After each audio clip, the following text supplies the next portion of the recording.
Hello everyone, कैसे हो आप सब लोग। आई होप कि आप सभी बहुत अच्छे होंगे।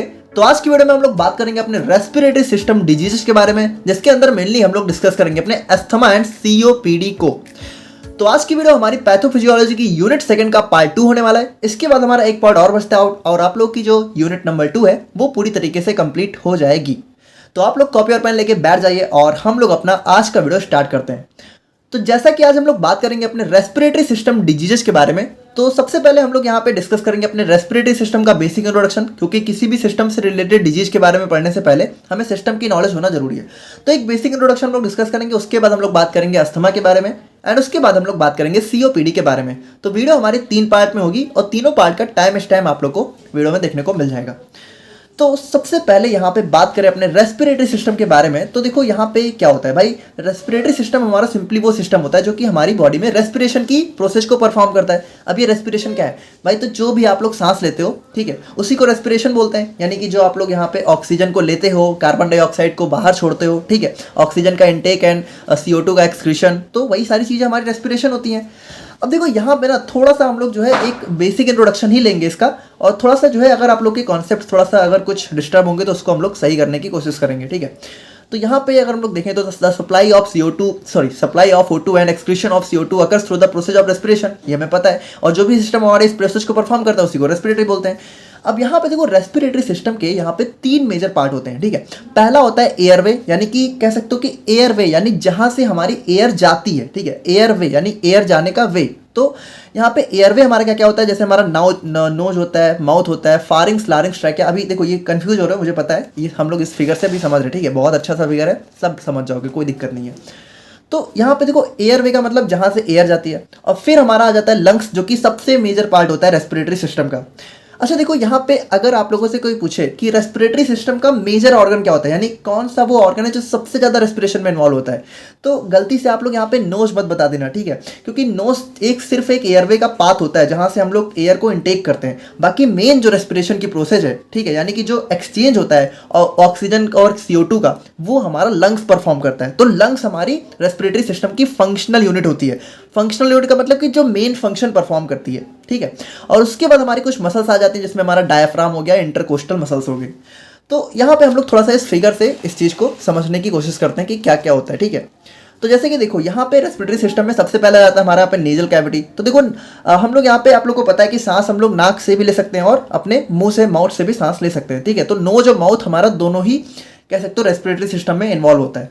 बाकी हमारा यहाँ पे फारिंग्स आ जाता है, लारिंग्स आ जाता है। अब देखो हमें चूंकि यहाँ पे इसको डिटेल में डिस्कस नहीं करना है, इसको आप लोग रेस्पिरेटरी सिस्टम में जाके पढ़ना, और हमें यहाँ पे जो काम भी नहीं है, जो हमारा मेन काम होगा हम लोग उसी को डिस्कस करेंगे। तो ये हमारा फारिंग्स, लारिंग्स, और फिर ये हमारा हो गया ट्रैकिया, ठीक है। और ट्रैकिया के बाद यहाँ पे देखो ध्यान से देखना, ये जो ट्रैकिया है ना, यही ट्रैकिया हमारा आगे जाके कन्वर्ट हो जाता है हमारा ब्रोंकस में, ठीक है। यहाँ पे देखो ये हमारा हो गया लेफ्ट ब्रोंकस, एक हो गया हमारा यहाँ पे राइट ब्रोंकस, और यही ब्रोंकस हमारा कन्वर्ट हो जाता है आगे चल के और भी ब्रांचेस में, जो कि हम लोग जिसको हम लोग बोलते हैं ब्रोंकियोल्स।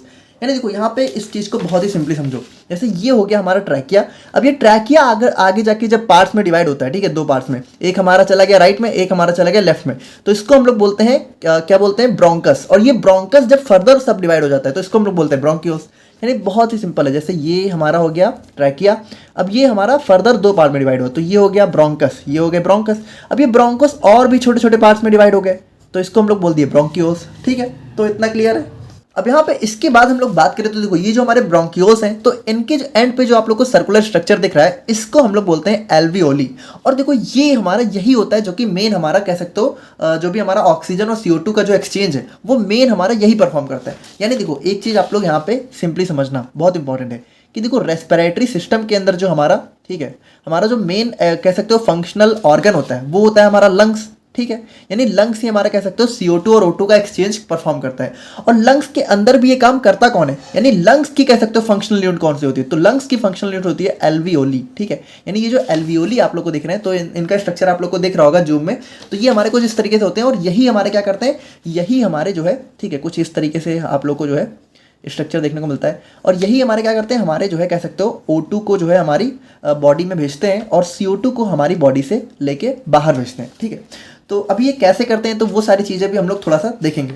तो यहाँ पे बाकी एक बेसिक चीज़ें आप लोग समझ के कि कैसे हमारी चीज़ें परफॉर्म होती हैं, ठीक है। तो जैसे आप लोग देखो तो यहाँ पे क्या होता है, जैसे हम लोगों ने यहाँ पे सांस ली, ठीक है, तो एयर हम यहाँ से होते होते देखो यहाँ से हमारे ट्रैकिया से होते होते उसके बाद हमारे ब्रोंकस के थ्रू हमारे चारों दोनों तरफ के ब्रोंक्यूल्स में जाती है और ब्रोंक्यूल से हमारा जाती है हमारे एल्वियोली में और एल्वियोली से हमारा यहाँ पे एक्सचेंज परफॉर्म होता है। तो कैसे होता है उसको भी हम लोग थोड़ा सा देखेंगे, ठीक है। और बाकी हम लोग यहाँ पे बात करें स्टेजेस ऑफ रेस्पिरेशन की, तो यहाँ पे देखो रेस्पिरेशन के ना हमारे 3 स्टेज होते हैं। तो देखो पहला स्टेज हमारा सिंपली होता है ब्रीथिंग। तो ब्रीथिंग मतलब वही चीज़ है कि जब हम लोग यहाँ पे एयर को लेते हैं, ठीक है, और कह सकते हो एयर को जो कह सकते हो छोड़ने वाला काम है वो होता है हमारा ब्रीथिंग। यानी ब्रीथिंग हमारा रेस्पिरेशन का एक स्टेज होता है, समझ रहे हो। तो ब्रीथिंग के बाद आता है हमारे यहाँ पे इंटरनल रेस्पिरेशन। अब देखो इंटरनल रेस्पिरेशन में क्या होता है, इंटरनल रेस्पिरेशन में होता है हमारे यहाँ पे exchange of gases between lungs and blood vessels. यानी कि जो हम लोगों ने एयर इनटेक करी है तो अब उसका एक्सचेंज क्या होगा। तब देखो हम लोग जो एयर इनटेक करते हैं तो हमारे एयर में हम लोग इनटेक क्या करते हैं, मेनली ऑक्सीजन, ठीक है, और हम लोग छोड़ते क्या है, हम लोग छोड़ते हैं CO2। तो ये जो गैसेस एक्सचेंज होता है ये हमारा होता किसके बीच में, तो भाई देखो ये जो लंग्स में जब हमारी एयर जाती है तो इसका मेन एक्सचेंज हमारा ब्लड से ही तो होता है। यानी ब्लड से हमारा लंग्स क्या करता है, ब्लड से हमारा CO2 को ले लेता है और O2 को हमारे ब्लड में दे देता है। अब ये देखो अगर आप लोगों ने जो है लास्ट लेक्चर देखा हो तो देखो यहाँ पे यही चीज़ तो हो रहा था। यहाँ पे देखो हार्ट हमारा क्या कर रहा था, हार्ट हमारा जो डीऑक्सीजनेटेड ब्लड था, ठीक है, यानी जो CO2 वाला ब्लड था वो हमारा लंग्स को भेज रहा था और लंग्स क्या था, लंग्स उसको फिल्टर करके जो हमारा O2 वाला ब्लड था वो दोबारा से हार्ट को भेज रहा था। तो भाई ये फिल्टर कैसे करता है, ये फिल्टर उसी ऐसे ही तो करता है कि यहाँ पे क्या करता है, CO2 वाले ब्लड से जो हमारा CO2 है, ठीक है, वो हमारे एयर को वापस भेज देता है, कह सकते हो, ठीक है, और जो O2 है वो हमारा लेके दोबारा से हमारे ब्लड में भेज देता है। यानी ये ब्लड से जो है हमारा कह सकते हो CO2 को लेके उसमें O2 को भेज देता है, यानी डीऑक्सीजनेटेड ब्लड को ऑक्सीजनेटेड ब्लड में कन्वर्ट कर देता है। और यही तो हमारा मेन काम होता है लंग्स का। तो इस तरीके से हमारा होता है मेन रेस्पिरेशन। और उसके बाद आता है हमारा पे सेलुलर रेस्पिरेशन। तो इसमें क्या होता है, अब इसमें भाई सिंपल है कि ये जो हमारा ब्लड है, ठीक है, तो अब ये ब्लड हमारा बॉडी के डिफरेंट पार्ट्स में जाएगा, यानी ये ब्लड हमारा हर जगह सप्लाई होगा। तो यहाँ पे जो एक्सचेंज ऑफ कह सकते हो गैसेज हमारा जो है ब्लड और बॉडी टिश्यू के बीच में होता है उसको हम लोग बोलते हैं सेल्यूलर रेस्पिरेशन, ठीक है। तो ब्रीथिंग का मतलब होता है exchange of gases between environment and lungs, और इंटरनल रेस्पिरेशन का मतलब होता है exchange of gases between lungs and blood vessels, और सेल्यूलर का मतलब होता है exchange between blood vessels and body tissues, ठीक है। तो इतना आप लोग को आई थिंक क्लियर हो गया होगा। बाकी हम लोग यहाँ पे मैकेनिज्म ऑफ ब्रीथिंग की बात करें तो देखो सिंपल है कि इसको एक होता है इंस्पिरेशन। इंस्पिरेशन में क्या होता है कि हम लोग यहाँ पे जो है O2 को लेते हैं और एक्सपायरेशन का मतलब होता है CO2 को छोड़ते हैं, सिंपल, ठीक है। तो अब यहाँ पे देखो आप लोग जो है एक बेसिक मैकेनिज्म समझ चुके हो कि हमारा यहाँ पे रेस्पिरेशन की प्रोसेस किस तरीके से परफॉर्म होती है। अब हम लोग यहाँ पे मेनली बात करते हैं अपने आज के मेन टॉपिक के बारे में, जो कि हमारा यहाँ पे रेस्पिरेटरी डिजीजेस। तो यहाँ पे देखो जो भी सिंपल है कि भाई जो भी डिजीज और डिसऑर्डर्स हमारे रेस्पिरेटरी सिस्टम से रिलेटेड होते हैं उन्हीं को हम लोग बोलते हैं रेस्पिरेटरी डिजीज। अब यहाँ पे देखो ऑल्दो यहाँ पे बहुत सारी रेस्पिरेटरी डिजीजेस और भी होती हैं, लेकिन जो मेन और कह सकते हो हमारे सिलेबस के हिसाब से जो है तो उसमें हम लोग को 2 ही डिजीज के बारे में पढ़ना है, जिसमें पहला हो गया हमारा अस्थमा, जिसको आप लोगों ने बहुत ज़्यादा सुना होगा, जरूर सुना होगा, और दूसरा हो गया हमारे यहाँ पे क्रॉनिक ऑब्स्ट्रक्टिव पुल्मोनरी डिजीज, और इसको आप लोगों ने COPD के नाम से शायद सुन रखा हो या शायद नहीं सुना हो, कोई बात नहीं, आज हम लोग इन दोनों को बहुत ही डिटेल में यहाँ पे डिस्कस करेंगे। तो अब हम लोग यहाँ पे बात करते हैं अपने आज के मेन टॉपिक के बारे में, जो कि हमारा होने वाला है अस्थमा। अब देखो अस्थमा आप लोग के एग्जाम पॉइंट ऑफ व्यू से तो इंपॉर्टेंट हो ही जाता है, बट यहाँ पे नॉलेज पॉइंट ऑफ व्यू से भी ये टॉपिक हमारा बहुत ज़्यादा इंपॉर्टेंट हो जाता है। अब देखो इतना तो आप लोग को पता चल ही चुका है कि अस्थमा हमारा एक रेस्पिरेटरी सिस्टम से रिलेटेड डिसऑर्डर या फिर डिजीज है। अब एक्चुअल में इसमें होता क्या है, देखो सबसे पहली बात कि रेस्पिरेटरी सिस्टम के भी अंदर ये हमारी एयरवे के अंदर होने वाली डिजीज है। एयरवे यानी कि एयर जहाँ से पास होती है। अब इस एयरवे के अंदर भी अगर हम लोग मेनली बात करें तो ये जो हमारा ब्रोंकस और कह सकते हो ब्रोंक्यूल्स वाले पार्ट होते हैं, ठीक है, यानी इसको हम लोग ब्रोंकस ब्रोंकाई कुछ भी बोल सकते हैं। तो ये जो हमारा ब्रोंकाई होते हैं और जो ब्रोंक्यूल्स होते हैं, इन दोनों के अंदर ही हमारा जो है अस्थमा की प्रॉब्लम देखने को मिलती है मेनली, ठीक है। यानी कि ये देखो ये हमारा जो ट्रैकिया है, तो ट्रैकिया जब हमारा ब्रोंकस में डिवाइड होता है, ब्रोंकस जब हमारे ब्रोंक्यूल्स, तो यहाँ पे इस पार्ट में हमें जो है कुछ हमें प्रॉब्लम देखने को मिलती है, जिसकी वजह से हमें अस्थमा हो जाता है। अब देखो इतना तो आप लोगों को पता ही है कि अस्थमा में जो है मेनली आप लोगों ने कई बार सुना होगा कि अस्थमा मेनली क्या होता है, पेशेंट्स को जो है सांस लेने में बहुत ज़्यादा तकलीफ होने लगती है। यानी जिसको भी अस्थमा है उसको जो है सांस लेने में बहुत प्रॉब्लम होती है। तो एक्चुअल में इसमें ऐसा होता क्या है जिसकी वजह से प्रॉब्लम होती है। तो अब आप लोग थोड़ा सा यहाँ पे इसको ध्यान से समझना, क्योंकि इस चीज़ को हम लोग समझ लेंगे तभी ये डेफिनेशन समझने में हमें ज़्यादा आसानी होगी। तो यहाँ पे देखो ये जो हमारी ब्रोंकाई मसल्स होती है, ठीक है, यानी देखो हमारा ब्रोंकाई क्या होता है, हमारा एक हॉलो पाइप की तरह होता है जिसके अंदर से हमारी एयर पास होती है ना। जैसे जब हम लोग जब भी कह सकते हो एयर को इनटेक करते हैं ऑक्सीजन को, तो हमारा जो है इसी तरीके से होते होते और हमारा ब्रोंकाई से होते होते, ब्रोंक्यूल से होते होते फिर हमारा एल्वियोली तक पहुंचता है, और एल्वियोली और ब्लड वेसल्स के बीच में हमारा एक्सचेंज होता है। तो ये जो हमारा अंदर से जब जाता है तो हमारा क्या होता है भाई, इसके अंदर हमारा हॉलो होता है ना, ये थोड़ा सा हॉलो होता है, एक पाइप जैसा होता है। तो देखो ये हमारा जैसे ब्रोंकाई को अगर हम लोग यहाँ पे थोड़ा जूम करके देखें तो यहाँ पे जो हमारा ब्रोंकाई है, ठीक है, तो इसके ऊपर हमारे कुछ मसल्स बैंड देखने को मिलते हैं जो कि इसको यहाँ पे कवर किए रहते हैं, और बाकी यहाँ पे इसके अंदर हमारे क्या होता है, हॉलो स्पेस होता है जहाँ से हमारी एयर जो है इजीली पास होती है। तो अगर देखो हम लोग यहाँ पे अगर इसके इस पार्ट को, ठीक है, जहाँ से एयर पास होती है, अगर इसको हम लोग सामने से देखना चाहें तो ये हमारा जो है कुछ इस तरीके से देखने को मिलता है। यानी ये हमारा क्या होता है, नॉर्मल एयरवे, जहाँ पे ये हमारे क्या होता है, हमारी कुछ मसल्स होती हैं सिंपली, और यहाँ पे जो है कह सकते हो ये नॉर्मल सी ओपनिंग होती है जो कि काफ़ी वाइड होती है, जहाँ से एयर आसानी से पास कर जाती है ना। यहाँ पे ओपनिंग देखो काफ़ी वाइड है। और देखो यहाँ पे ये जो थोड़ा सा आप लोग को येलो कलर का पार्ट दिख रहा है, तो ये क्या होता है कि ये हमारी इसके अंदर हमारी कुछ सब म्यूकोसल ग्लैंड्स होती हैं जो कि हमारे म्यूकस का सिक्रेशन करती हैं, ठीक है। तो म्यूकस मतलब क्या होता है, म्यूकस मतलब हमारा कह सकते हो एक चिपचिपा पदार्थ, ठीक है।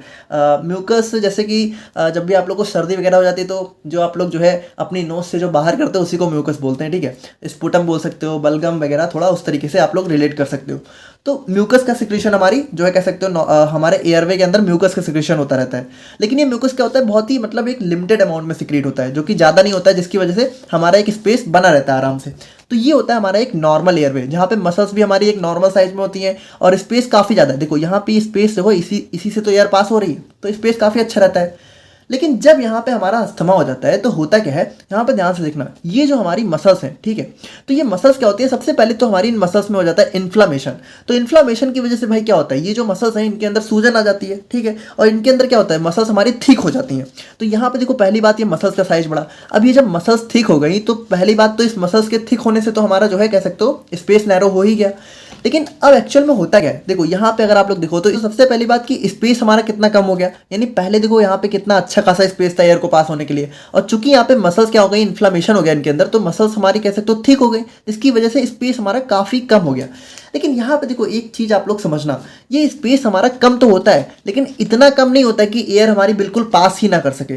तो एक चीज़ आप लोग समझना कि अस्थमा के जो पेशेंट्स होते हैं, ठीक है, अस्थमा के जो पेशेंट्स होते हैं उनमें नॉर्मली कोई प्रॉब्लम नहीं होती है। यानी आप लोगों ने देखा होगा, ऐसा तो है नहीं कि अस्थमा के पेशेंट मतलब उनको हमेशा ही तकलीफ होती है, हमेशा नहीं होता है। उनको प्रॉब्लम एक्चुअल में कब होती है, उनको प्रॉब्लम तब होती है जब उनको यहाँ पे देखने को मिलता है हमारे यहाँ पे अस्थमा का अटैक।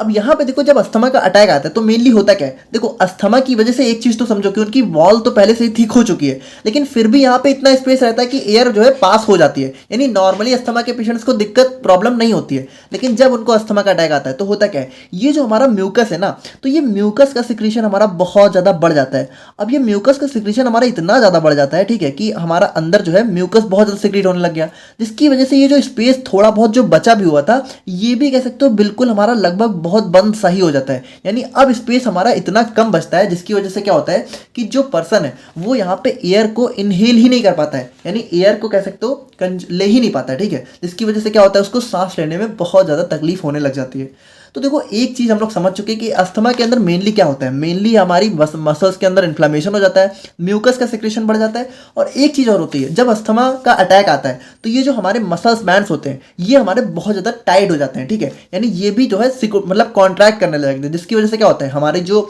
कह सकते हो ये जो भी हमारी ब्रोंकियल मसल्स होती हैं वो और ज़्यादा सिकुड़ जाती हैं, जिसकी वजह से भाई देखो जितना ज़्यादा ये कॉन्ट्रैक्ट करेंगी उतना ज़्यादा अंदर का स्पेस कम होता जाएगा।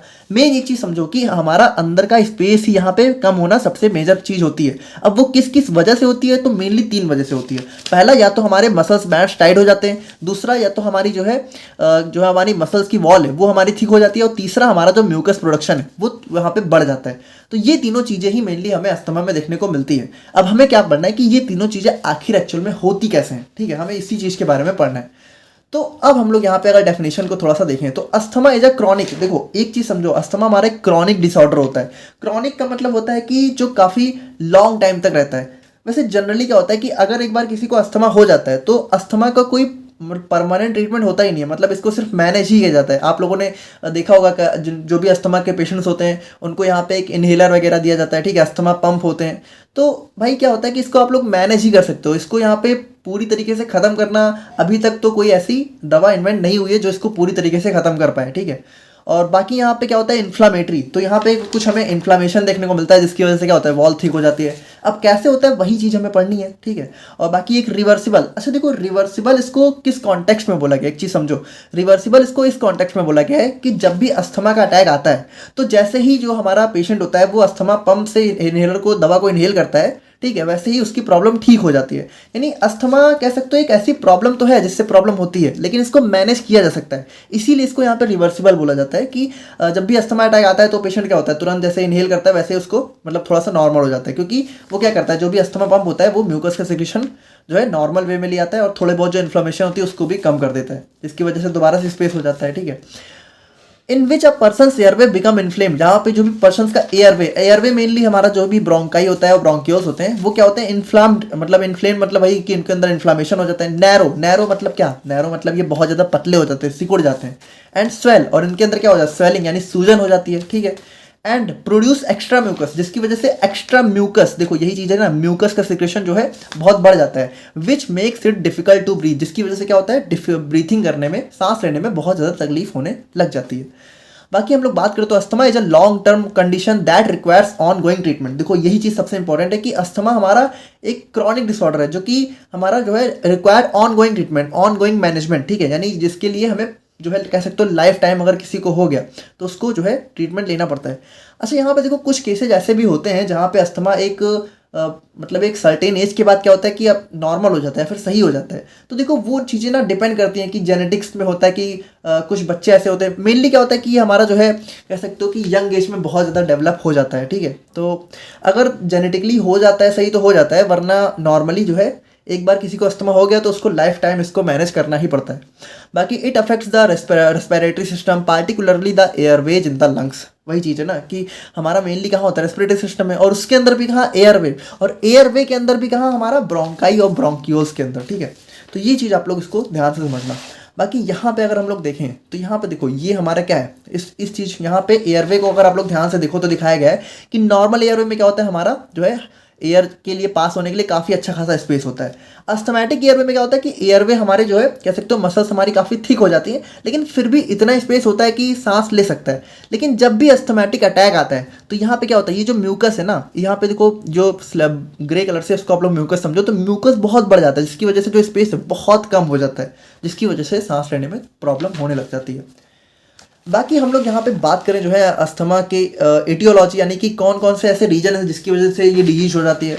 तो भाई देखो स्मोकिंग सबसे मेजर रीजन है, अगर कोई लॉन्ग टाइम से स्मोक करता है, ठीक है, तो उसको अस्थमा होने के चांसेस बहुत ज़्यादा बढ़ जाते हैं। अब देखो ये सारी चीज़ें कैसे ट्रिगर होती हैं तो हम लोग अभी देखेंगे अपने पैथोजेनेसिस में, ठीक है।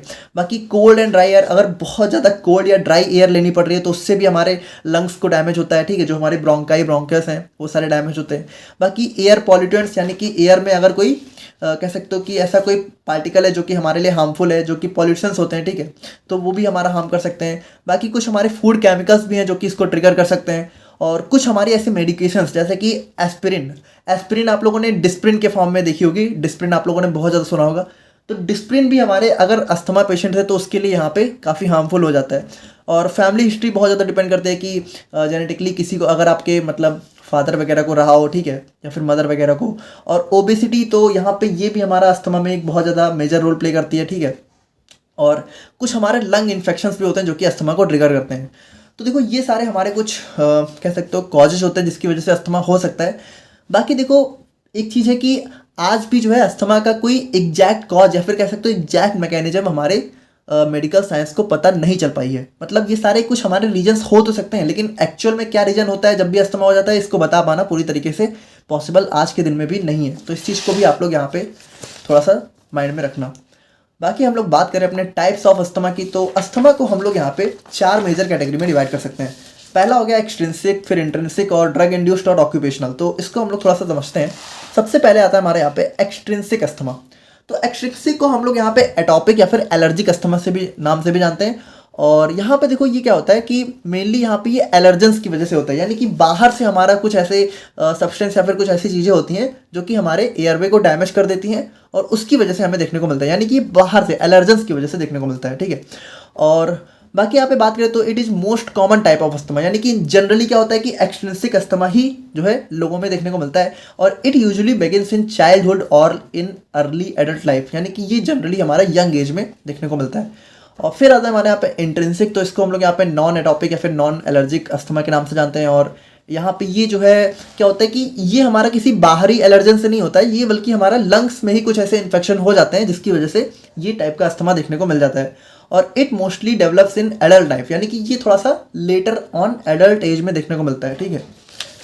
और फिर आता है हमारे यहाँ पे ड्रग इंड्यूस्ड अस्थमा, तो इसमें क्या होता है कि ये अस्थमा हमारा जो है ट्रिगर होता है कुछ सर्टेन मेडिकेशंस, यानी कि कुछ हमारी ऐसी दवाएं होती है जैसे हमारा नसेड्स हो गया, non steroidal anti inflammatory drugs, तो इसके अंदर हमारा जैसे एस्पिरिन भी हमारा एक टाइप का नसेड्स ही होता है। और बाकी हम लोग बात करें तो हमारे कुछ बीटा ब्लॉकर्स होते हैं। अब देखो इन सब के बारे में बहुत डिटेल में आप लोग अपने फार्माकोलॉजी में पढ़ोगे, बाकी अभी यहाँ पे आप लोग समझो कि ये सारी दवाएं जो है अगर कोई अस्थमेटिक पेशेंट्स है तो उसको यहाँ पे बहुत ज़्यादा ट्रिगर कर जाते हैं, ठीक है।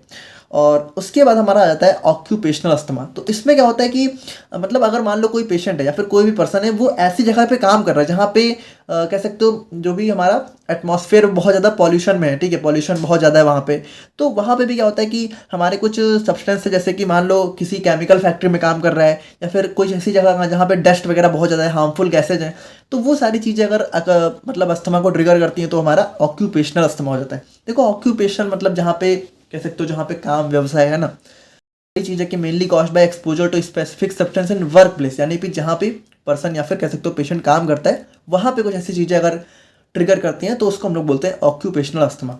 तो ये हो गया अस्थमा के हमारे बेसिक 4 टाइप।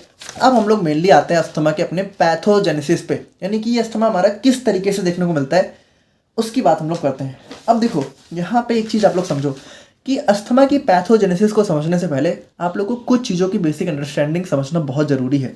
देखो पहली बात एक चीज़ आप लोग ये भी समझना कि ये अस्थमा की एग्जैक्ट यही पैथोजेनेसिस हो सकती है ये कहना भी मुश्किल है, लेकिन हाँ एक मोस्ट पॉसिबल पैथोजेनेसिस आप कह सकते हो कि अस्थमा की यही देखने को मिलती है। तो इसके लिए सबसे पहले आप लोगों को कुछ चीज़ें समझनी होगी कि देखो सबसे पहली बात कि हमारी बॉडी के अंदर जो इम्यून सिस्टम होता है, तो आप लोगों ने इम्यूनिटी बहुत ज़्यादा सुना होगा। इम्यूनिटी क्या करती है, हमें बाहरी कह सकते हो रोगों से बचाने का काम करती है। तो वो काम कैसे करती है भाई, बॉडी इम्यून सिस्टम हमारे बॉडी को किसी भी बाहरी एलर्जन से बचाने का काम करता है। तो इसके अंदर मेनली कौन काम करता है, हमारे जो WBC या वाइट ब्लड सेल्स या फिर इसी को हम लोग ल्यूकोसाइट्स बोलते हैं, यही तो काम करती हैं।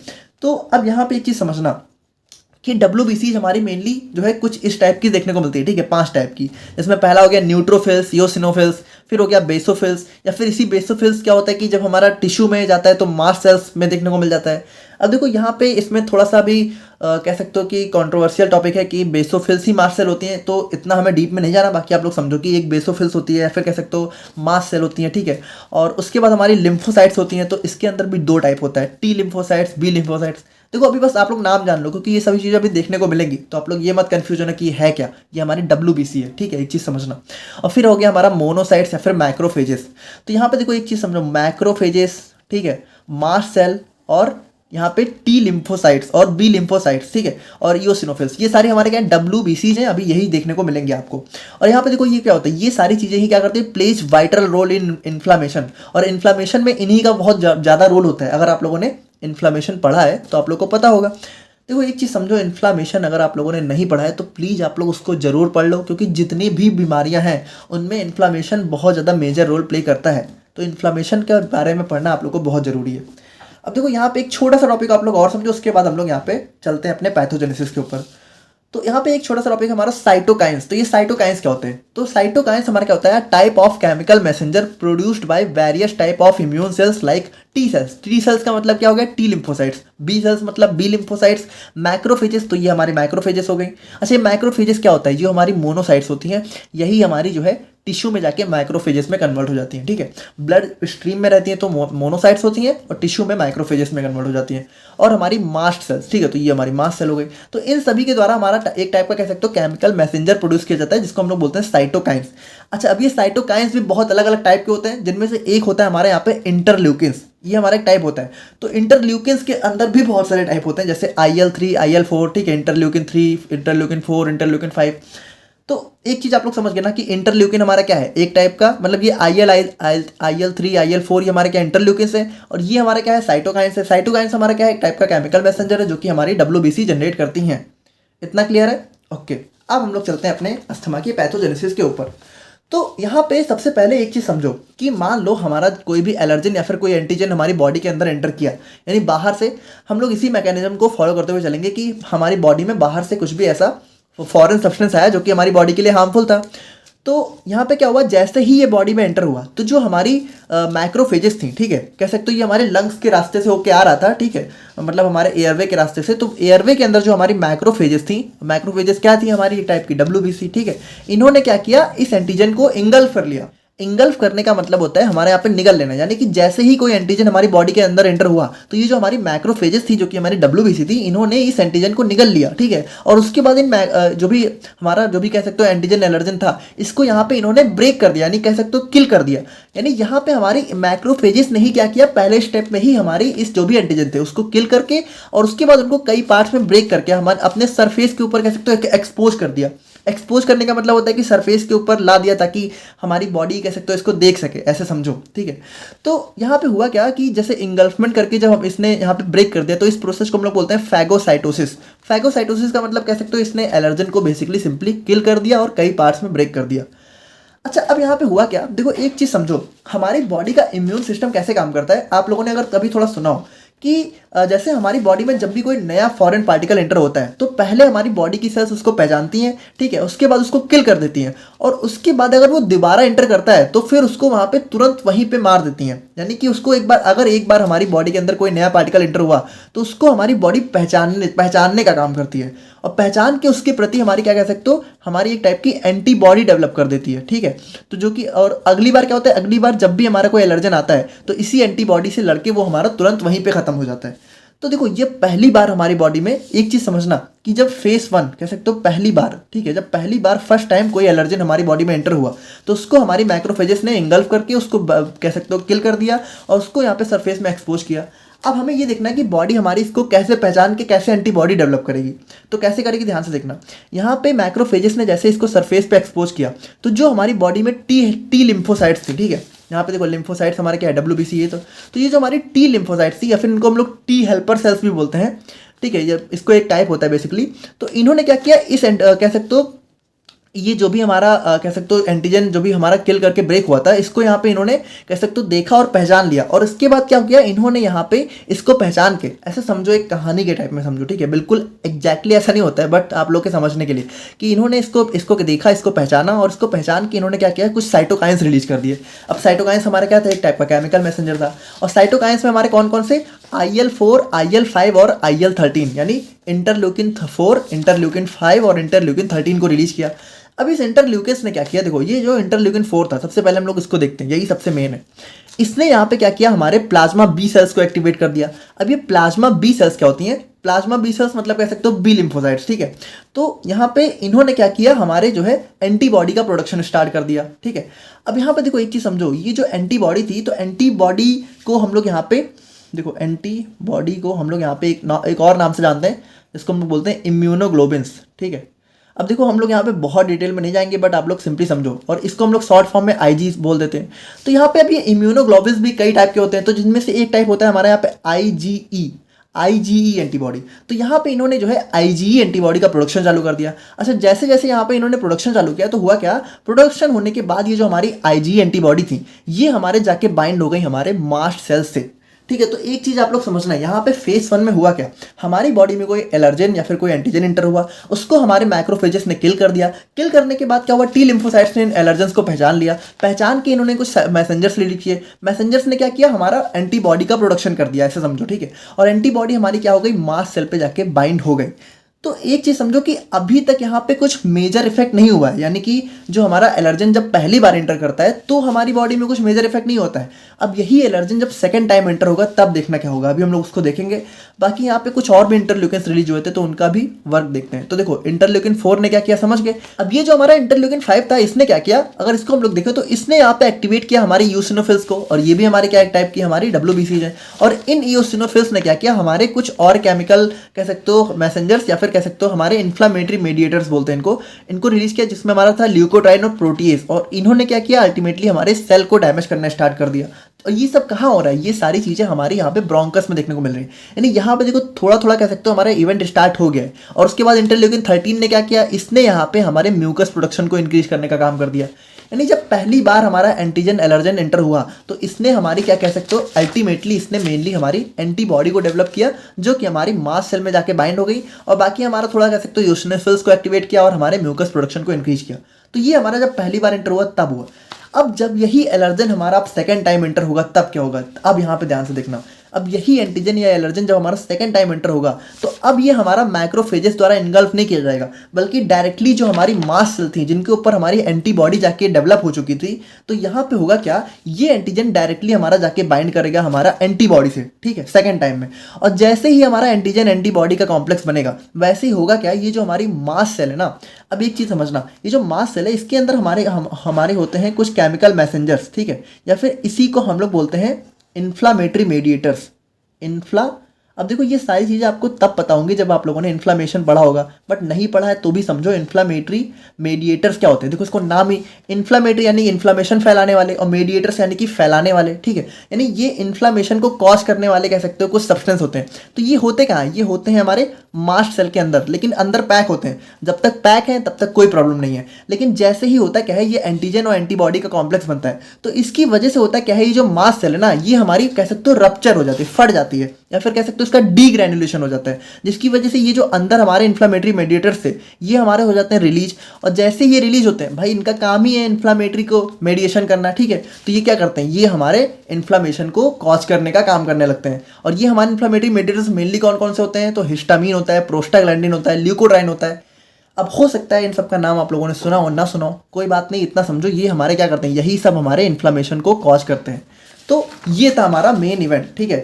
यानी एक चीज़ समझो कि जब पहली बार एंटीजन एलर्जन एंटर होता है तो वो हमारा एंटीबॉडी को डेवलप करवाता है, लेकिन जब सेकंड टाइम एंटर होता है तब हमारा जो है इन्फ्लामेटरी मेडिएटर्स रिलीज होते हैं। हालांकि जब ये पहली बार भी एंटर होता है तो हमारे कुछ ऐसे कह सकते हो हमारे साइटोकाइंस रिलीज होते हैं जो कि स्टार्ट कर देते हैं प्रोसेस, लेकिन मेन प्रोसेस हमारा जब सेकंड टाइम एंटर होता है तब स्टार्ट होती है, ठीक है, मेन इन्फ्लामेशन तभी स्टार्ट होता है। और इसी की वजह से क्या होता है, अस्थमा अटैक्स देखने को मिलता है। तो एक चीज़ समझना आप लोग। तो अब हम लोग यहाँ पे इसको पैथोजेनेसिस को देखें तो यहाँ पे देखो क्या होता है, सबसे पहले हम लोगों ने यहाँ से डायरेक्टली स्टार्ट किया, ठीक है, जो हमारा टी लिम्फोसाइट्स का एक्टिवेशन था हम लोगों ने यहाँ से स्टार्ट किया है, क्योंकि समझना जब पहली बार एलर्जन एंटर हुआ उसको तो मार दिया ना हमारी मैक्रोफेजेस ने, मतलब किल कर दिया कह सकते हो, इनगल्फ कर लिया। तो हम लोग उसको पहले बार से नहीं देखेंगे, हम लोग मेनली सेकंड टाइम से देखेंगे। तो इसमें भी मेनली हमारा इवेंट कहाँ से स्टार्ट हुआ, टी लिम्फोसाइट से। तो activation of T helper cells, ठीक है, जिसकी वजह से क्या हुआ, हमारा रिलीज ऑफ साइटोकाइंस। तो देखो इसने क्या किया, साइटोकाइंस को रिलीज किया। अब इसकी वजह से क्या हुआ, स्टिमुलेशन और activation of plasma B cells. अब ये जो साइटोकाइंस थे इन्होंने क्या किया, हमारे प्लाज्मा बी सेल्स को एक्टिवेट किया। और उसके बाद इससे क्या हुआ, हमारा जनरेशन ऑफ आईजीई एंटीबॉडी, और इस प्लाज्मा बी सेल्स ने क्या किया, हमारे आईजीई, ठीक है, आईजीई एंटीबॉडी को डेवलप किया। अच्छा, आईजीई एंटीबॉडी क्या होता है, ये हमारी मेनली इन्फ्लामेशन में बहुत ज़्यादा मेजर रोल प्ले करती है, ठीक है। तो आईजीई एंटीबॉडी का जनरेशन हुआ। अब उसके बाद क्या हुआ भाई, जैसे ही जनरेशन हुआ तो हमारा जो आईजीई एंटीबॉडी है वो हमारा मास सेल पे जाके बाइंड हो गया। तो यहाँ पे देखो ये हमारा मास सेल पे जाके बाइंड हो गया, सिंपल है। अब जब हमारे यहाँ पे entry of foreign particles, antigens, allergens, जब भी हमारा जैसे ही हमारा कोई फॉरेन पार्टिकल अब हमारा एंटर करता है तो होता क्या है, हमारा जो है एंटीजन और एंटीबॉडी का एक कॉम्प्लेक्स देखने को मिल जाता है, ठीक है। तो यहाँ पे इसको हम लोग बोलते हैं, तो एंटीजन और एंटीबॉडी कॉम्प्लेक्स बनता है। और जैसे ही ये कॉम्प्लेक्स हमारा फॉर्म होता है वैसे ही हमारा क्या होता है, डीग्रैनुलेशन और फिर बर्स्टिंग ऑफ मास सेल्स, यानी मास सेल हमारी कह सकते हो फट जाती है, बर्स्ट हो जाती है। और जैसे ये बर्स्ट होती है उसके बाद क्या होता है, रिलीज ऑफ इन्फ्लामेटरी मेडिएटर्स। तो इन्फ्लामेटरी मेडिएटर्स रिलीज होता है, कौन कौन से कह सकते हो, हिस्टामीन मोस्ट फेमस जो होते हैं, ल्यूकोट्राइन, प्रोस्टाग्लैंडिन। और इनकी वजह से क्या क्या देखने को मिलता है भाई, इनकी वजह से हमारा ब्रोंको कॉन्स्ट्रिक्शन होता है, यानी ये जो हमारे ब्रोंकस है ये नैरो होना स्टार्ट हो जाते हैं। इन्फ्लामेशन यानी वही चीज़ की सूजन वगैरह हो जाती है। और म्यूकस हाइपर सिक्रेशन, और इसी की वजह से म्यूकस का सिक्रेशन बहुत ज़्यादा बढ़ जाता है। और इसी की वजह से क्या होता है, हमें जो है पेशेंट्स को जो है यहाँ पे अस्थमा अटैक्स देखने को मिलते हैं। ठीक है, तो एक चीज़ समझना, अस्थमा में पेशेंट को मेजर प्रॉब्लम कब होती है? जब उसको अस्थमा अटैक्स आते हैं। अस्थमा के टाइम ड्यूरेशन में पूरे टाइम में उसको प्रॉब्लम नहीं होती है, जब अस्थमा अटैक्स आते हैं तभी उसको मेन प्रॉब्लम स्टार्ट होती है। और ये अटैक्स हमारे जैसे ही वो यहाँ पे कह सकते हो हमारा अस्थमा पम्प्स होते हैं उनको इनहेल करता है तो यहाँ पे ठीक हो जाते हैं। ठीक है, तो इस तरीके से अस्थमा को यहाँ पे मैनेज किया जा सकता है। बाकी हम लोग यहाँ पे बात करें तो अस्थमा के कुछ मेजर सिम्टम्स की बात करें तो यहाँ पे जैसे यहाँ पे कफिंग हो गया, ठीक है, और चेस्ट टाइटनेस, ठीक है, तो मतलब काफ़ी सीने में काफ़ी भारीपन देखने को मिलता है। वीजिंग यहाँ पे यानी कि थोड़ा सा कह सकते हो उसको सांस लेते टाइम या फिर खांसते टाइम ना एक मतलब एक विशल की साउंड आती है। ठीक है, उसको वीजिंग बोलते हैं। और उसके बाद हम लोग बात करें तो फटीग यानी कि बॉडी में बहुत ज़्यादा थकावट देखने को मिल जाती है। भाई देखो सिंपल सी बात है, अस्थमा में क्या होता है, हमारे सांस लेने में प्रॉब्लम होती है। तो अगर बॉडी में जब ऑक्सीजन का इंटेक नहीं होगा तो बॉडी में ऑक्सीजन की सप्लाई कम हो जाएगी। जब ऑक्सीजन की सप्लाई नहीं होगी तो यहाँ पे क्या होगा, बॉडी की मसल्स यहाँ पे बहुत ज़्यादा वीक हो जाएंगी, जिसकी वजह से यहाँ पे थकावट देखने को मिल जाएगी। और फिर शॉर्टनेस ऑफ ब्रीथ, तो वही चीज़ है कि सांस लेने में बहुत तकलीफ होना, ठीक है, शॉर्टनेस हो जाना, और एंजाइटी डिस्कम्फर्ट वाइल ब्रीथिंग, तो वही सारी चीज़ें आप लोग समझ रहे हो। और ट्रीटमेंट की बात करें तो ट्रीटमेंट वही है कि नॉन फार्माकोलॉजिकल, यानी देखो फार्माकोलॉजिकल का मतलब होता है दवाओं से ट्रीटमेंट, और नॉन फार्माकोलॉजिकल यानी कि बिना दवाओं के क्या क्या चीज़ें कर सकते हो। तो देखो बिना दवाओं के आप लोग जो है, सबसे इंपॉर्टेंट चीज़ है कि अस्थमा अगर किसी को है तो उसको बिल्कुल भी स्मोकिंग तो बिल्कुल वो कर ही नहीं सकता है। और उसके बाद यहाँ पे कुछ मेडिकेशंस होती हैं जैसे एस्पिरिन, तो एस्पिरिन जैसे डिस्प्रिन हो गया, ठीक है, बीटा ब्लॉकर्स होते हैं हमारे, तो इन सबको यहाँ पे थोड़ा सा अवॉइड करना होता है। बाकी अल्कोहल को अवॉइड करना होता है, और जितना हो सके कह सकते हो एक फ्रेश एनवायरनमेंट में रहना ज़्यादा प्रेफर करना चाहिए। ऑल्दो ये सबके हाथ में नहीं होता है, बट अगर कर सकते हो तो कर सकता है पेशेंट्स। और फार्माकोलॉजिकल की बात करें तो हमारी कुछ दवाएं होती हैं जैसे मास्ट सेल स्टेबलाइजर्स, तो यहाँ पे ये क्या करती हैं, हमारे मास्ट सेल को कह सकते हो रप्चर होने से बचा लेती हैं, जिसकी वजह से इन्फ्लेमेटरी मटेरियल्स रिलीज नहीं होते हैं। और ब्रोंकोडायलेटर्स यानी कि ये भी कह सकते हो जो भी हमारे ब्रोंकस है उसको डायलेशन यानी कि उसको चौड़ा करने का काम कर देते हैं, जिसकी वजह से एयर आसानी से पास हो सके। और ल्यूकोट्राइन रिसेप्टर एंटागोनिस्ट, तो देखो ल्यूकोट्राइन, देखो ये हमारा एक बहुत इंपॉर्टेंट कह सकते हो इन्फ्लामेटरी मेडिएटर होता है जो कि अपना रोल प्ले करता है। तो ये रोल कब प्ले करेगा, जब ये हमारे इसके रिसेप्टर से जाके बाइंड होगा। ठीक है, तो जो ल्यूकोट्राइन रिसेप्टर एंटागोनिस्ट होते हैं वो इस रिसेप्टर को ब्लॉक कर देते हैं, जिसकी वजह से ये बाइंड नहीं हो पाता है और इफेक्ट नहीं शो करता है। और हमारे फिर आते हैं कुछ कॉर्टिकोस्टेरॉइड्स, तो इन सभी के बारे में डिटेल में आप लोग अपने फार्माकोलॉजी में पढ़ोगे। बाकी आप लोग यहाँ पे एक बेसिक मैकेनिज्म समझ गए होगे अपने अस्थमा का। और अब हम लोग यहाँ पे बात करते हैं अपने सेकेंड डिजीज के बारे में, जो कि हमारा होने वाला है COPD। तो COPD को हम लोग यहाँ पे शॉर्ट फॉर्म में बोलते हैं और लॉन्ग फॉर्म में इसका फुल फॉर्म होता है हमारा यहाँ पे क्रॉनिक ऑब्स्ट्रक्टिव पुल्मोनरी डिजीज। देखो यहाँ पे अगर इसके हम लोग डेफिनेशन मतलब नाम से इसको देखें तो क्रॉनिक का मतलब ये भी हमारा लंबे टाइम वाला हो गया, और ऑब्स्ट्रक्टिव का मतलब कि किसी चीज़ में ऑब्स्ट्रक्ट करना यानी कि रोकना, कह सकते हो बाधा डालना, वही चीज़ है ना। और पुल्मोनरी वर्ड का मतलब ही होता है लंग से रिलेटेड, और डिजीज मतलब बीमारी, यानी ये हमारी लंग से रिलेटेड एक ऐसी बीमारी है जिसमें हमारा क्या होता है भाई, एक चीज़ समझो कि COPD में भी ना सिंपली अगर हम लोग बात करें तो सांस लेने में ही तकलीफ होती है। देखो लंग से रेस्पिरेटरी सिस्टम से रिलेटेड जितनी भी प्रॉब्लम है उसमें प्रॉब्लम कहीं ना कहीं कह सकते हो ब्रीथिंग से रिलेटेड ही होती है। ठीक है, बस यही है कि उसके थोड़ा मैकेनिज्म और कह सकते हो चीज़ें डिफरेंट हो सकती हैं, तो इसमें भी वही चीज़ होता है। बाकी यहाँ पे एक चीज़ समझो तो क्रॉनिक ऑब्स्ट्रक्टिव पुल्मोनरी डिजीज कोई अकेली प्रॉब्लम नहीं है, बल्कि refers to a group of lung disease, यानी कि इसके अंदर हमारी बहुत सारी लंग प्रॉब्लम जब हो जाती हैं तो उसको हम लोग कलेक्टिव फॉर्म में COPD बोलते हैं। बाकी देखो कहने को तो हम लोग ग्रुप ऑफ बोल रहे हैं, लेकिन मेनली इसके अंदर 2 डिजीज इंक्लूड होती हैं, अभी हम लोग देखेंगे। बाकी हम लोग यहाँ पे बात करें तो it is a progressive and irreversible disease. देखो ये यहाँ पे सबसे इंपॉर्टेंट चीज़ हो जाती है कि सबसे पहली बात तो ये हमारा प्रोग्रेसिव होती है, यानी कि ये धीरे धीरे बढ़ती रहती है, और दूसरी बात यहाँ पे ये इरिवर्सिबल डिजीज होती है। यानी यहाँ पे देखो एक बात करें तो COPD हमारा एक बहुत हार्मफुल लंग डिजीज हो जाता है जो कि लाइफ थ्रेटनिंग हो जाता है एट लास्ट में, क्योंकि इसको ना रिवर्स करने का कोई जनरल तरीका नहीं होता है। बाकी थोड़ा बहुत इसको हल्का बहुत मैनेज ही किया जा सकता है, बाकी जनरली ये प्रोग्रेसिव ही होती है। जैसे आप लोग को पता है कि धीरे धीरे बढ़ती ही रहती है, तो एक बार किसी को हो गई तो धीरे धीरे सिचुएशन वर्स्ट होती ही चली जाती है। बाकी COPD में मेनली अगर हम लोग बात करें जैसा कि एक ग्रुप ऑफ डिजीज होती है, तो वैसे तो देखो और भी बहुत सारी चीज़ें इंक्लूड हो सकती हैं, लेकिन मेन अगर ये दोनों प्रॉब्लम होती है तो इसको हम लोग कलेक्टिव फॉर्म में COPD बोलते हैं। पहला हो जाता है क्रॉनिक ब्रोंकाइटिस और दूसरा हो जाता है एम्फाइसेमा। तो अभी देखो ये दोनों चीज़ें हमें थोड़ा सा समझनी होंगी कि क्या होती हैं। तो सबसे पहले हम लोग बात करते हैं अपने क्रॉनिक ब्रोंकाइटिस के बारे में। तो यहाँ पर देखो क्रॉनिक ब्रोंकाइटिस आप लोगों को थोड़ा सा अस्थमा से रिलेट करता हुआ ही मिलेगा। बाकी इसमें क्या होता है, chronic bronchitis is defined as long term inflammation of bronchial tubes. देखो इसमें भी क्या होता है कि जो हमारे मतलब ब्रोंकस होते हैं, ठीक है, उनमें काफ़ी एक लॉन्ग टर्म इन्फ्लामेशन हो जाता है, ठीक है, जैसे हमारा अस्थमा में भी होता है। देखो इसमें अगर आप लोग मुझसे पूछोगे कि अस्थमा और क्रॉनिक ब्रोंकाइटिस में मेजर डिफरेंस होता ही क्या है, तो थोड़ा सा बता पाना काफ़ी मुश्किल है। लेकिन कुछ चीज़ें होती हैं, जैसे कि अस्थमा में क्या होता है कि थोड़ा आप कह सकते हो कि मतलब वो मैनेज हो जाता है। बाकी क्रॉनिक ब्रोंकाइटिस यही है कि अकेला है तो बात अलग है, लेकिन अगर ये दोनों ग्रुप में हो गए तो इनको मैनेज करना भी काफ़ी मुश्किल हो जाता है, ठीक है। और बाकी it is a condition clinically defined as persistent cough with sputum on most days for at least 3 months. यानी कि इसमें मेनली क्या होता है कि जो भी कह सकते हो इस मतलब कफ है, ठीक है, खांसी वगैरह तो आती है, लेकिन उसके साथ स्पुटम यानी बलगम वगैरह, ठीक है, तो वो चीज़ें भी खांसी के साथ बहुत ज़्यादा होती हैं on most days for at least 3 months, ठीक है। तो मेनली एक चीज़ समझो कि क्रॉनिक ब्रोंकाइटिस का जो मेजर सिम्टम है वो है हमारा यहाँ पे कफ विथ स्पुटम, ठीक है। तो अगर क्रॉनिक ब्रोंकाइटिस है तो पेशेंट्स को काफ़ी लंबे टाइम तक खांसी आएगी जिसमें उसको बलगम भी आ रहा होगा, और उसके बाद cough is mainly caused by over secretion of mucus.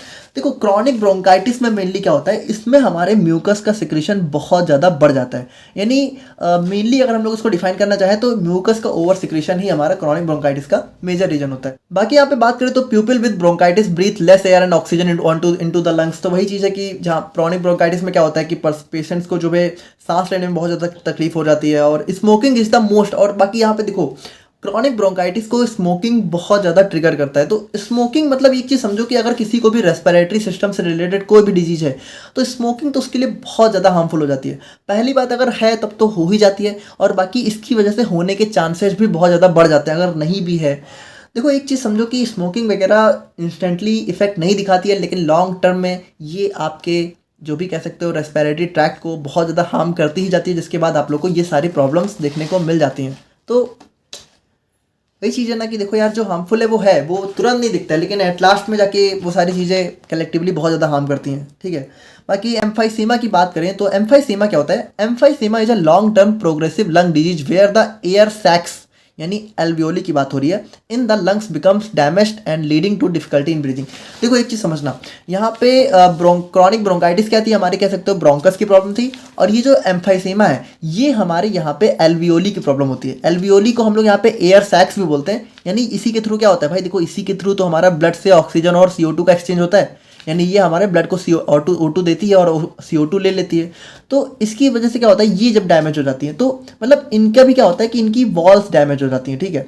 अच्छा देखो यहाँ पे ये जो हमारा कह सकते हो जो भी हमारा ये एल्वियोली होती है, तो ये इसकी जो हमारी वॉल्स होती है ना, ये हमारे यहाँ पे कह सकते हो इलास्टिन से बनी होती है। अब इलास्टिन मतलब यहाँ पे इलास्टिन वर्ड ही हमारा इलास्टिसिटी से बना हुआ है। तो इलास्टिसिटी यानी कि क्या होता है कि देखो जब भी हम लोग यहाँ पे कह सकते हो एयर को इनहेल करते हैं और एक्सहेल करते हैं, तो यहाँ पे क्या होता है इसका थोड़ा सा कॉन्ट्रैक्शन और रिलैक्सेशन होता है, जो कि इसके इलास्टिक नेचर की वजह से बहुत इजीली हो जाता है। लेकिन जब भी यहाँ पे एम्फाइसेमा होता है तो इसकी जो इलास्टिक नेचर है ये यहाँ पे ख़त्म हो जाता है, ठीक है। और ये यहाँ पे आसानी से कह सकते हो कॉन्ट्रैक्शन और रिलैक्सेशन इनमें बंद हो जाता है, जिसकी वजह से सांस लेने में एट लास्ट में बहुत ज़्यादा तकलीफ हो जाती है, ठीक है। तो वही चीज़ है कि in lungs become damage leading to difficulty in breathing, जिसकी वजह से अल्टीमेटली क्या होता है सांस लेने में प्रॉब्लम होती है। This damage causes the air sacs to lose their elasticity making it harder for them to expand and contract properly. यानी जिसकी वजह से क्या हो जाता है भाई, इनकी इलास्टिसिटी का नेचर खत्म हो जाता है और ये यहाँ पे इजिली एक्सपैंड और कॉन्ट्रैक्ट मतलब सिकुड़ना, एक्सपैंड मतलब दोबारा से रिलैक्स होना। तो ये कॉन्ट्रैक्ट और रिलैक्स नहीं हो पाते, जिसकी वजह से सांस लेने में बहुत ज़्यादा तकलीफ हो जाती है। The main cause behind it is long term exposure to airborne irritants. यानी कि जब भी क्या होता है कि वही चीज़ है कि हम लोग किसी ऐसी जगह रह रहे हैं जहाँ पे कह सकते हो एटमॉस्फेयर बहुत ज़्यादा पॉल्यूटेड है, तो वहाँ पे जो है इस चीज़ की वजह से अगर काफ़ी लंबे टाइम तक हम लोग ऐसे एटमॉस्फेयर में रहेंगे तो इस चीज़ के एम्फाइसेमा होने के चांसेस बहुत ज़्यादा बढ़ जाते हैं। तो एक चीज़ हम लोगों ने समझा कि COPD मेनली हमारा जो है ग्रुप ऑफ लंग डिजीज होता है, जिसके अंदर मेनली हम लोग बात करें तो क्रॉनिक ब्रोंकाइटिस होता है, एम्फाइसेमा होता है, और भी बहुत सारी चीज़ें अगर हो जाती हैं तो हम लोग उसको कलेक्टिव फॉर्म में COPD ही बोल देते हैं, ठीक है। और बाकी हम लोग यहाँ पे इसके कॉजेस की बात करें तो देखो इसका भी वही चीज़ है कि बहुत कह सकते हो एग्जैक्ट कॉज तो नहीं बता सकते हम लोग। बाकी वही है कि स्मोकिंग हो गया, एयर पॉल्यूटेंट्स हो गए, क्रॉनिक ब्रोंकाइटिस, एम्फाइसेमा ये तो हो ही गया, ठीक है। और क्रॉनिक अस्थमा, अगर अस्थमा भी हमारा जो है काफ़ी लंबे टाइम के लिए हुआ जा रहा है, ठीक है, जो कि रिवर्स भी नहीं हो रहा है, तो उस चीज़ को भी हम लोग यहाँ पे क्रॉनिक अस्थमा भी हमारा एट लास्ट में COPD के फॉर्म में कन्वर्ट हो सकता है। और बाकी यहाँ पे हम लोग पैथोजेनेसिस को अगर समझना चाहें तो यहाँ पे आप लोग थोड़ा सा ध्यान से समझना। देखो यहाँ पे पैथोजेनेसिस मतलब हम लोग उसको कैसे समझा सकते हैं कि एक्सपोजर टू पॉल्यूटेंट्स या फिर एलर्जेंस। यानी मान लो हम लोग बहुत टाइम तक जो है किसी एलर्जेंस वगैरह के कांटेक्ट में रह रहे हैं, तो उससे क्या होगा। अब इससे क्या होता है कि देखो इससे दो चीज़ें हो सकती हैं, या तो हमारे म्यूकस का सिक्रेशन बढ़ सकता है। अब ये म्यूकस का हाइपर सिक्रेशन क्यों बढ़ेगा, मतलब हाइपर मतलब बढ़ जाना, ठीक है, और सिक्रेशन मतलब सिक्रेशन। तो म्यूकस हाइपर सिक्रेशन क्यों हो सकता है कि जैसे मान लो हमारे इसमें कुछ भी मतलब ऐसा पॉल्यूटेंट से एलर्जेंस जा रहा है, तो हमारा रेस्पिरेटरी ट्रैक्ट क्या चाहता है कि वो हमारे लंग्स तक ना जा पाए, तो उसकी वजह से क्या करता है कि ये हमारे म्यूकस का सिक्रेशन बढ़ा देता है। अब म्यूकस क्या करता है, इसको यहाँ पे इंट्रैप कर लेता है। इंट्रैप मतलब कह सकते हो अपने अंदर मतलब इंट्रैप का मतलब आप लोग समझ रहे होगे कि ट्रैप मतलब कह सकते हो अपने अंदर फंसा लेता है, जिसकी वजह से ये लंग्स तक नहीं जा पाते हैं। लेकिन इस म्यूकस हाइपर सिक्रेशन की वजह से क्या होता है कि जब ये बहुत लंबे समय तक ऐसा चलता रहता है, ठीक है, तो इसकी वजह से जो हमारी सब म्यूकोसल ग्लैंड्स होती हैं, यानी कि यहाँ पे ये जो हमारा एयरवे होता है, तो इसकी जो सब म्यूकोसल ग्लैंड्स होती हैं, इनको बहुत ज़्यादा काम करना पड़ जाता है, ठीक है। और जब भी इनके ऊपर वर्कलोड बढ़ता है, तो देखो जब भी एक चीज़ आप लोगों ने यहाँ पे अगर पहला यूनिट पढ़ी है तो आप लोगों ने देखा होगा, जब भी किसी सेल्स को या फिर कह सकते हो टिश्यू को जब बहुत ज़्यादा हार्डवर्क करना पड़ जाता है, तो उसके अंदर हमारा क्या हो जाता है, हमारा या तो हाइपरट्रॉफी हो जाता है। हाइपरट्रॉफी का मतलब होता है कि हमारा सेल का साइज बढ़ जाता है, ठीक है, या फिर हो जाता है हाइपरप्लेसिया। हाइपरप्लेसिया का मतलब हो जाता है हमारे सेल्स के नंबर बढ़ जाते हैं। यानी कि एक चीज़ समझो, मान लो कोई सेल हमारी इतनी बड़ी है, ठीक है, और या तो उसको अगर बहुत ज़्यादा काम परफॉर्म करना पड़ा अपने लिमिट से ज़्यादा, तो या तो उस सेल का साइज बढ़ जाएगा, ठीक है, और या तो जो है उस सेल के नंबर्स ही बढ़ जाएंगे। और देखो ये दोनों चीज़ें ही सेल के लिए अच्छी नहीं होती हैं। इसकी वजह से क्या होता है, एट लास्ट में हमारी सेल डैमेज हो जाती है। तो इस चीज़ को समझना, और सेल डैमेज हो गई मतलब वही चीज़ है कि टिश्यू डैमेज हो गया, एट लास्ट में मसल डैमेज हो गई, ठीक है। तो भाई इसकी जैसे जो हमारा कह सकते हो, अगर सेल में या फिर नंबर बढ़ेंगे या फिर सेल का साइज बढ़ेगा, तो क्या होगा, जो हमारी ब्रोंकियल वॉल्स हैं वो थिक हो जाएंगी कि नहीं हो जाएंगी, है ना। सेल का साइज बढ़ा तो कह सकते हो वॉल थिक हो जाएंगे, और वहाँ पे जो है हमें थोड़ा सा इन्फ्लामेशन वगैरह भी देखने को मिल सकता है। और जिसकी वजह से क्या होगा, और वही चीज़ तो है कि क्रॉनिक ब्रोंकाइटिस में यही तो होता है ना, हमारा म्यूकस सिक्रेशन बढ़ जाता है और वॉल की थिकनिंग हो जाती है, और यही चीज़ हमारी क्रॉनिक ब्रोंकाइटिस में कन्वर्ट हो जाती है। बाकी हम लोग यहाँ पे सेकंड मैकेनिज्म की बात करें, तो अगर हमारा एक्सपोजर और पॉल्यूटेंट बहुत ज़्यादा बढ़ रहा है, तो यहाँ पे क्या होगा भाई, इनका माइक्रोफेजेस इनका इंगल्फेंट हो जाएगा। हम लोगों ने देखा कि जैसे हमारी बॉडी में कुछ भी एलर्जेंस आता है तो माइक्रोफेज उनको इनगल्फ कर लेती हैं। अब माइक्रोफेज जब इनगल्फ करेंगी तो हम लोगों ने मैकेनिज्म देखा था कि हमारा क्या होगा, साइटोकाइंस रिलीज होंगे। अब साइटोकाइंस के अंदर भी जो हमारे बहुत सारे टाइप थे, तो उसमें से कुछ हमारे क्या होते हैं, जैसे कह सकते हो न्यूट्रोफिल्स को एक्टिवेट कर देंगे, ठीक है, और न्यूट्रोफिल्स को एक्टिवेशन करने से क्या होगा, हमारा प्रोटीएस रिलीज होगा। अब ये प्रोटीएस क्या होता है, प्रोटीएस हमारा एक टाइप का एंजाइम होता है जो कि हमारा कह सकते हो प्रोटीन को कह सकते हो डैमेज करने का काम करता है, ठीक है। इसको हम लोग इलास्टेस, अच्छा यहाँ पे प्रोटीएस हमारा कौन सा होता है, इलास्टेस। और इलास्टेस क्या होता है भाई, यही तो हमारी जो हमारे एल्वियोली की इलास्टिन वाली वॉल थी, देखो ये जो हमारा एल्वियोली था इसकी वॉल हमारी इलास्टिन नेचर की थी, तो इसी को डैमेज करने का काम कह सकते हो हमारा कौन करता है, हमारा ये प्रोटीएस जो कि इलास्टेस होता है, ठीक है। ये हमारा क्या करता है, हमारे एल्वियोलर वॉल को डैमेज कर देता है, और यही जब डैमेज हो जाती हैं तो उसी समय क्या होता है, एम्फाइसेमा हो जाता है। और उसके बाद ये दोनों चीज़ें हमारी एट लास्ट में क्या, सीओपीडी कॉज कर सकती हैं। तो कुछ इस तरीके से हम लोग यहाँ पे अपने सीओपीडी के मैकेनिज्म को समझा सकते हैं। और बाकी हम लोग फाइनली बात करें अपने सिम्टम्स के बारे में, तो सिम्टम्स वही है कि काफ़ी लंबे टाइम तक कफ अगर आ रहा है, वीजिंग आ रही है, ठीक है, वही चीज़ है, साउंड अगर हमारा थोड़ा उस तरह का है, और चेस्ट टाइटनेस यानी कि सीने में बहुत ज़्यादा भारीपन है, और ब्रीथिंग शॉर्टनेस हो रही है, थकान हो रही है काफ़ी लंबे टाइम तक। तो वही चीज़ है कि हमारा जो है ये सारी चीज़ें कलेक्टिवली हमारे सीओपीडी के सिम्टम्स हो सकते हैं, ठीक है। और ट्रीटमेंट की बात करें तो नॉन फार्माकोलॉजिकल में हमारा स्मोकिंग तो बिल्कुल भी नहीं कर सकते हैं, एक्सरसाइज वगैरह करती रहनी चाहिए ताकि जो है सबकी प्रॉब्लम ना ही देखने को मिले, और इनटेक ऑफ फ्रेश एयर, ठीक है। तो बाकी फार्माकोलॉजिकल की बात करें तो ब्रोंकोडायलेटर्स हो गए, कॉर्टिकोस्टेरॉइड्स हो गया, और एट लास्ट में क्या होता है कि ये जो हमारे एयर सैक्स होते हैं मतलब एल्वियोली होते हैं, तो कभी कभी यहाँ पे हमें जो है सर्जरी करनी भी पड़ जाती है, ठीक है। अगर ज़्यादा डैमेज हो जाता है तो हमें यहाँ पे सर्जिकल ऑप्शंस भी लेने पड़ जाते हैं। तो ये था हमारा यहाँ पे आज का वीडियो। बाकी वीडियो अच्छी लगी तो आप लोग यहाँ पे लाइक कर सकते हो एंड शेयर कर सकते हो अपने ग्रुप्स में, अपने फ्रेंड सर्कल्स में। बाकी हम लोग यहाँ पे मिलते हैं किसी और नए टॉपिक के साथ, तब तक के लिए बाय बाय, थैंक यू।